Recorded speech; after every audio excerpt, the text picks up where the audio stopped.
Greater పరిధిలో లేని జిల్లాల్లో అత్యధిక సీట్లు సాధించుకొని కాంగ్రెస్ సొంతంగా ప్రభుత్వాన్ని ఏర్పాటు చేసింది. అయితే గ్రేటర్లో మాత్రం ఖాతా తెరవలేకపోయింది.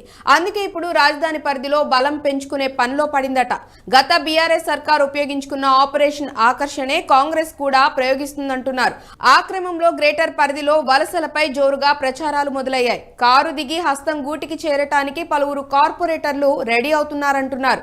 వారితో పాటు ఎమ్మెల్యేలు కూడా కాంగ్రెస్ వైపు చూస్తున్నారన్న ఊహాగానాలు చెలరేగుతున్నాయి.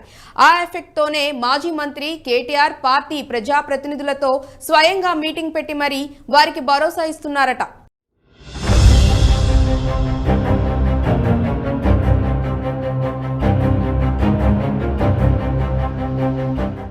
గ్రేటర్ పరిధిలో ఒక్క ఎమ్మెల్యే సీటు కూడా గెలవలేకపోయిన కాంగ్రెస్.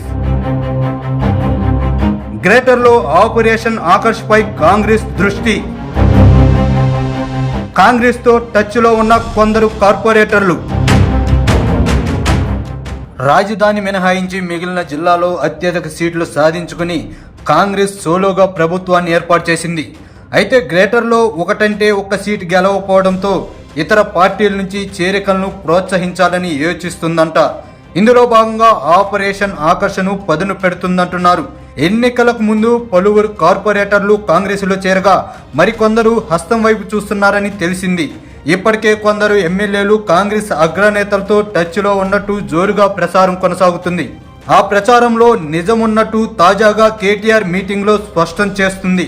ప్రస్తుతం బీఆర్ఎస్ టఫ్ టైం ఎదుర్కొంటుందని, ఇలాంటి పరిస్థితుల్లో పార్టీలో ఉండే వాళ్లే సొంత మనుషులని, ఇతర పార్టీల వ్యక్తులు మభ్యపెడితే ఆశపడి మోసపోవద్దని, భవిష్యత్ బీఆర్ఎస్ దేనని, మీ అందరికీ కార్పొరేటర్లుగా మరోసారి పోటీ చేసే అవకాశం కల్పిస్తామని తాజాగా జరిగిన జీహెచ్ఎంసీ పార్టీ కార్పొరేటర్ల సమావేశంలో కేటీఆర్ హామీ ఇస్తూ మాట్లాడారు.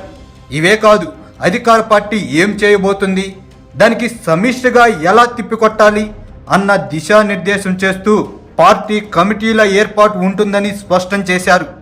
పార్టీ ప్రతిపక్షంలో ఉన్న నేపథ్యంలో ముందస్తు చర్యల్లో భాగంగానే ఈ సమావేశమని చెబుతున్నారు.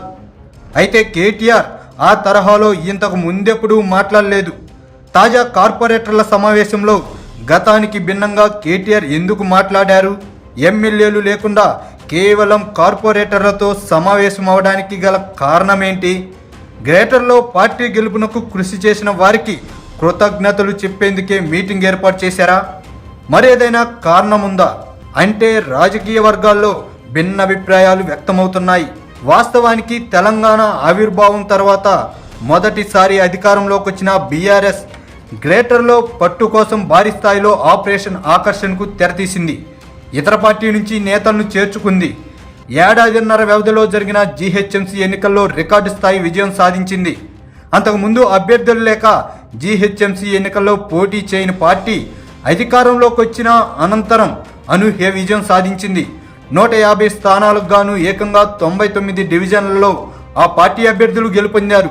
పూర్వ ఎంసీహెచ్ ప్రస్తుత జీహెచ్ఎంసీ చరిత్రలో ఎప్పుడూ లేని విధంగా మేయర్ పీఠం దక్కించుకుంది. 2016లో జీహెచ్ఎంసీ ఎన్నికలు జరగగా అంతకు ముందే నగరంలోని టీడీపీ ఎమ్మెల్యేలను పార్టీలో చేర్చుకుంది కారు పార్టీ. ప్రస్తుతం ఆ పార్టీలో ఉన్న మాజీ మంత్రి తలసాని శ్రీనివాస్ యాదవ్తో సహా ప్రస్తుతం ఎమ్మెల్యేలుగా ఉన్న చాలామంది ఇతర పార్టీల నుంచి వచ్చిన వారే. ఇదే వ్యూహం కాంగ్రెస్ అమలు చేస్తే ఇప్పటికే పలువురు బీఆర్ఎస్ ఎమ్మెల్యేలు కాంగ్రెస్లో చేరేందుకు సిద్ధంగా ఉన్నారన్న ప్రచారం జరుగుతుంది. వారి వెంట కార్పొరేటర్లు వెళ్లకుండా నిలువరించే ప్రయత్నంలో భాగంగానే తెలంగాణ భవన్లో సమావేశం ఏర్పాటు చేశారని బీఆర్ఎస్ శ్రేణులు అంటున్నాయి. అసెంబ్లీ ఎన్నికల్లో సంపూర్ణ మెజార్టీతో అధికారంలోకి వచ్చిన కాంగ్రెస్ గ్రేటర్లో మాత్రం ఖాతా తెరవలేకపోయింది. జీహెచ్ఎంసీ పరిధిలోని 24 నియోజకవర్గాల్లో ఒక్కచోట ఆ పార్టీ అభ్యర్థులు విజయం సాధించలేకపోయారు. తెలంగాణకు గుండెకాయ వంటి హైదరాబాదులో శాసనసభ్యుల ప్రాతినిధ్యం లేకపోవడం ఆ పార్టీకి లోటుగా మారింది. ఈ నేపథ్యంలో ఇక్కడ పార్టీ బలోపేతం, వచ్చే లోక్సభ ఎన్నికల్లో విజయమే లక్ష్యంగా కాంగ్రెస్ నేతలు పావులు కదుపుతున్నట్టు ప్రచారం జరుగుతుంది. జిల్లాలో అపూర్వ ఆదరణ లభించిన పార్టీకి నగరంలో ఎందుకు ఎదురుగాలి వీచింది, లోపాలేమిటి, బీఆర్ఎస్ అనుకూల అంశాలేమిటి అన్న దానిపై పార్టీలోని కీలక నేతలు పోస్టు మార్టం చేస్తున్నట్టు తెలిసింది. క్రమంలో పార్టీ పటిష్టత కోసం చేరికలను ప్రోత్సహించే యోచనలో కాంగ్రెస్ రాష్ట్ర అగ్రనేతలు వ్యూహాత్మకంగా వారు పావులు కదుపుతున్నారని రాజకీయ వర్గాల్లో చర్చ సాగుతుంది. ముఖ్యంగా బీఆర్ఎస్ కార్పొరేటర్లు లక్ష్యంగా ఆపరేషన్ ఆకర్షకు తెర తీయాలన్న యోచనలో ఉన్నారంట. నగరంలో ఎమ్మెల్యేల ప్రాతినిధ్యం లేని నేపథ్యంలో కార్పొరేటర్ల చేరికల ద్వారా స్థానికంగా ప్రజలతో సత్సంబంధాలు కొనసాగించవచ్చునన్నది నేతల ఆలోచనగా చెబుతున్నారు. కొన్ని నియోజకవర్గాల్లో ఎమ్మెల్యేలు కార్పొరేటర్ల మధ్య సఖ్యత లేదు. అలాంటి వారిపై కాంగ్రెస్ ప్రత్యేక దృష్టిని సారిస్తుందంట. టీడీపీలో ఉన్నప్పుడు రేవంత్ రెడ్డితో పరిచయం ఉన్న పలువురు ప్రస్తుతం బీఆర్ఎస్ కార్పొరేటర్లుగా ఉన్నారు. వారు పార్టీలో కొనసాగుతారా లేక హస్తం గూటికి వెళ్తారా అన్నది ఆసక్తిగా మారింది. బీజేపీ నుంచి గెలిచిన కార్పొరేటర్లో కొందరు టీడీపీ నుంచి వచ్చిన వారు ఉన్నారు. వారితోనూ సంప్రదింపులు జరుగుతున్నాయంటున్నారు. వాస్తవంగా జీహెచ్ఎంసీ ఎన్నికలు ఇప్పట్లో లేవు. ఫిబ్రవరి 2021లో ప్రస్తుతం పాలక మండలి కొలువుదీరగా తిరిగి ఎన్నికలకు 2026 వరకు సమయం ఉంది. గత ఎన్నికల్లో కాంగ్రెస్ ఏఎస్ రావు నగర్, ఉప్పల్ డివిజన్లో మాత్రమే గెలిచింది. లింగోజీగూడ కార్పొరేటర్ హఠాత్ మరణంతో ఈ స్థానాన్ని కాంగ్రెస్ కైవసం చేసుకుంది. దీంతో గ్రేటర్ కౌన్సిల్లో ఆ పార్టీ సభ్యుల సంఖ్య 3కు పెరిగింది. బీఆర్ఎస్ కార్పొరేటర్లు 56, బీజేపీ 48